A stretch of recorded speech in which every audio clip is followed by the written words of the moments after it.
So we'll speak a little bit more now about factorials, how to think of them, and how to do some computations involving them. Again, to reiterate, a factorial is simply the product of an integer and all of its integers that are less than it. So for example, 6 factorial would be equal to 6 times all the integers less than it stopping at 1. So 5, 4, 3, 2, and then 1. We do have to make one convention, which is that 0 factorial is set to be 1. This is just to make certain formulas work out correctly. I would like to remark that through what's called the gamma function, it is possible to talk about non-integer factorials, but it's not a topic covered under the CLEP. We'll focus on integer factorials. And I'd like to remark that there's a particular strategy for working with factorials, which is to sort of cancel out things in numerators and denominators where there are likely to be overlapping terms. This is just based on the nature of factorials defined as large numbers of factors. So let's look at a few examples. So we have 5 choose 3 here. So we recall that the formula is 5 factorial divided by 5 minus 3 factorial times 3 factorial. So we'll write out what these are equal to. 5 times 4 times 3 times 2 times 1 divided by 2 factorial times 3 factorial. 5 times 4 times 3 times 2 times 1, 2 times 1, 3 times 2 times 1.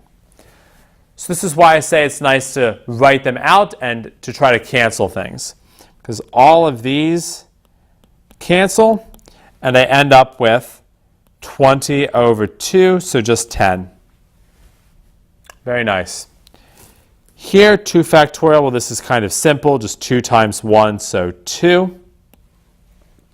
And then here again, I let n be a variable. So you can think of it as any integer. But I can apply the definition of the binomial coefficient and say this is n factorial divided by, I have to be careful, n minus 1 factorial,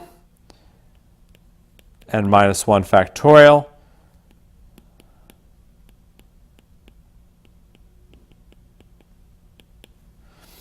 so I have n factorial over n minus 1 factorial, which is in fact equal to n. Right? So how do I see this? This is n times n minus 1 times n minus 2, and so on. And downstairs I have n minus 1, n minus 2, and so on. Every term or factor on the bottom cancels on the top except for n. So this is a very kind of classic factorial argument, to have all of these cancellations happen.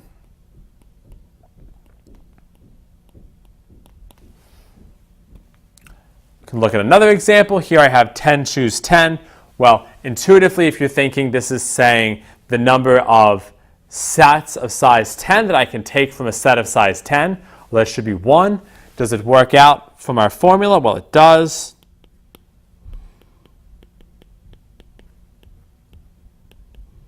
So I have this. So 10 factorial divided by 0 factorial times 10 factorial. We recall that 0 factorial is 1. I can cancel the 10 factorials out, and I just get 1. Okay, so our sort of intuition and what I'm telling you this corresponds to agrees with the formula. So here's one more.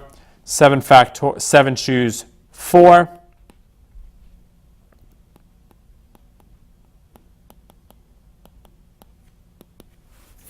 So I have 7 times 6 times 5 times 4 times 3 times 2 times 1.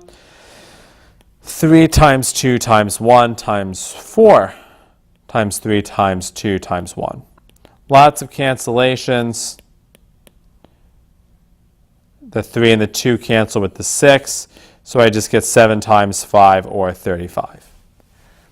So with these sort of arguments involving expanding out the factorials and canceling terms that appear on the top and the bottom, computing the binomial coefficients doesn't have to be as difficult as it might look.